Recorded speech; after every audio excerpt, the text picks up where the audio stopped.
A nuestro siguiente invitado, Alberto Iturralde, creo que sí. Alberto, muy buenas tardes. Muy buenas tardes. Bueno, pues mercados financieros, que es verdad que hoy están recogiendo un poquito de beneficios, estamos viendo caídas en Estados Unidos, pero aún así me sorprende, Alberto, ver datos, por ejemplo, hoy de ventas minoristas, que han quedado debajo de expectativas, datos de IPP, inflación mayoristas, también por debajo de expectativas, y luego el del IPC, que conocimos un poquito antes esta semana, que era decepcionante en prácticamente todas las métricas, y aún así el mercado subía. ¿Y de qué manera? Con subidas de más de un 1%. ¿Crees que hay un exceso de euforia ahora mismo en los mercados o un regreso a esa sensación de burbuja que teníamos quizá antes de la pandemia? Hay una cierta sensación de euforia, en el sentido de que las subidas han sido tan lineales y con tan baja volatilidad. Nos estamos encontrando ahora mismo, fíjate, con un SP500 que con respecto a octubre cotiza con una subida de un 23%. Y no hemos podido evitar durante los últimos meses escuchar continuamente hablar de Nvidia, de las 7 grandes y de todo eso. Sin embargo, independientemente de los datos económicos, la bolsa nunca atiende a datos económicos, por eso podemos ver subidas con datos muy negativos. Esta semana sucede algo muy especial. El gobierno portugués tenía que adelantar las elecciones de 2026 a 2024 y lo ha hecho, lo hemos visto este fin de semana, al 9 de junio. Y Rusia podía adelantar las elecciones a voluntad y lo ha hecho al 17 de marzo, del fin de semana este que viene. Es muy probable que esos adelantos electorales se deban al conocimiento de que el mercado probablemente durante estos días pueda ir formando un techo temporal. Un techo importante no puede ser, porque tenemos toda una retahíla de procesos electorales durante este año 2024 hasta noviembre, las elecciones estadounidenses, y lo normal es que el sistema financiero quiera mantener los mercados en buen tono para procurar, dentro de lo posible, la reelección de los mandatarios que ya están en el poder. Con lo cual, seguiremos alcistas, pero ahora, puntualmente, lo normal es ver paradas y ciertos recortes. Hay que tener cuidado porque Putin ha colocado probablemente las elecciones de una manera muy estratégica. Y todo eso independientemente de los datos que salgan. Hablando de elecciones, Alberto, por cierto, ahora cada vez se habla más de las americanas. Ya sabemos que Donald Trump va a ser el candidato republicano. Biden creo que bueno, está ahí. Vamos, enseguida se va a conocer también que es él. Así que ya están un poco las cartas sobre la mesa. Además, los dos ya están lanzando sus propuestas electorales, sus propuestas económicas. ¿Cómo crees que puede afectar a la bolsa que Trump vuelva a la Casa Blanca? Gane quien gane, va a resultar negativamente para la bolsa.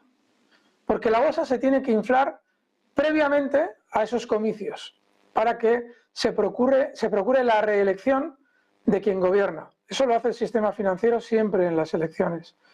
Una vez que han terminado las elecciones, ese mercado inflado de una manera artificial tiende a desinflarse siempre, ya sea puntualmente, como cuando ganó Donald Trump, que por la noche caían los futuros estadounidenses un 10%, por esa teórica sensación negativa de la victoria de Trump, o ya gane Biden, que obviamente ya el sistema financiero no necesitará en absoluto ya mantener las bolsas artificialmente arriba.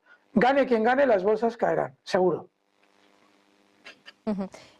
Alberto, volviendo a Nvidia, que creo que antes lo has comentado, te quiero preguntar también por los movimientos que estamos viendo estos últimos días, porque llevamos meses con una subida casi sin frenos, sin pausas un poco para respirar, y es verdad que estos 3 últimos días más o menos no hemos dejado de ver caídas, que son caídas significativas para una compañía que, bueno, también ha subido mucho, es verdad. Pero ¿crees que este es el punto de inflexión quizá? Y ahora ya muchos de los inversores que están dentro de Nvidia están pensando, pues a lo mejor es el momento de vender, y todos piensan igual, y al final esas caídas no acaban siendo cosa de 3 días, sino que acaban alargándose más en el tiempo. ¿Cómo lo ves? Si Nvidia cae, es precisamente, si es que lo hace, y ahora hablaremos de eso, porque los inversores no han querido vender.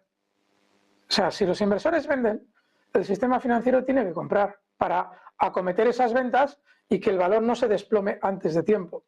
Si el sistema financiero tiene que comprar porque los inversores venden, todavía tiene que subir algo más para que piquen otros nuevos o los mismos de antes que piensan que se han equivocado. Entonces, en bolsa, todas las subidas verticales siempre se terminan viendo correspondidas con caídas verticales.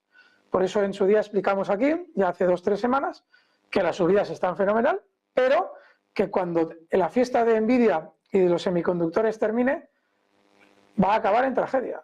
Eso pasa siempre. Me hace mucha gracia cuando la gente te replica, sin tener experiencia en bolsa, obviamente, porque si no, no te dirían nada, diciéndote que no, que Nvidia no va a caer porque cotiza no sé cuántas veces beneficio.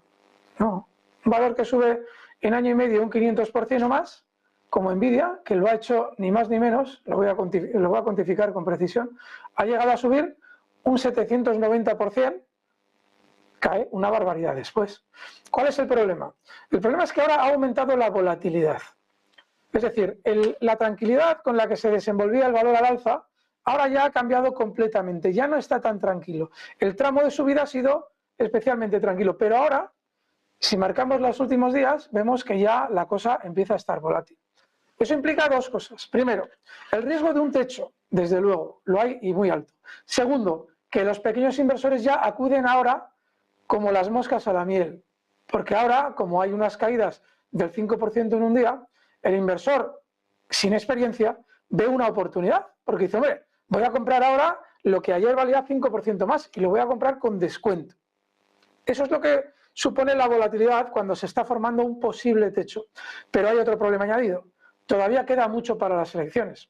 Y como ya ponderan muchísimo esos 7 valores, entre ellos Nvidia, en el S&P 500, al sistema financiero no le interesa realizar una caída estrepitosa de estos valores.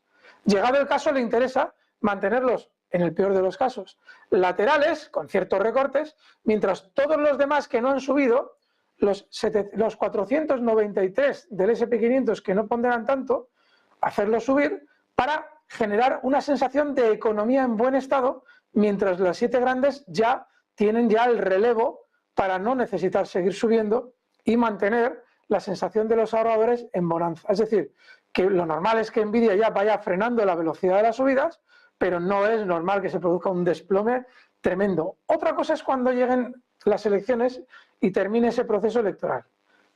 Ahí sí, ahí hay que tener mucho cuidado y ahí recuerden que me decía que era imposible que Nvidia cayera, lo que yo decía de que obviamente cuando acaben las elecciones lo normal es que esto acabe en tragedia, es lo más probable. Sí. Alberto, vamos a mirar por último a la política monetaria, porque la semana que viene tenemos reunión de la Reserva Federal. Vamos a ver si Powell es igual de... Bueno, Lagarde fue prudente, ¿no? Pero fue más explícita que en otras reuniones al hablar de cuándo puede haber bajadas de tipos. Pero volviendo al Banco Central Europeo, hoy es interesante también hablar de este tema porque Stournaras, uno de los miembros del BCE, ha dicho que haría falta 2 bajadas de tipos de interés antes de agosto, del parón de agosto del Banco Central Europeo. ¿Por dónde crees que pueden ir los tiros en este sentido, con las bajadas de tipos de interés? Porque parece que en el BCE hay mucha división entre cuántas hacen falta, en qué momento tienen que empezar esas bajadas. ¿Qué debería hacer el Banco Central Europeo? Llamar a Estados Unidos, como hace siempre, para que le diga cuántas va a haber. Hace unos días se produjo una noticia muy divertida. Y es que alguien del Fondo, creo que era del Banco Central Europeo, dijo que no era cierto que la política monetaria europea se decidiera por la Reserva Federal de Estados Unidos. Y yo me pregunto, ¿y por qué dice eso? O sea, es tan obvio para todo el mundo lo que yo llevo repitiendo años, que ya tienen que salir los propios interfectos a negarlo. Pues nada, si quieres saber ese señor cuántas bajadas de tipos de interés va a haber, él dice que 2, que pregunte a Estados Unidos. Porque Estados Unidos le dirán cuántas va a haber para mantener su ratio en la moneda, en la paridad euro-dólar y lo que le beneficia a Estados Unidos para importaciones y exportaciones. Eso es lo que va a hacer Europa, no otra cosa.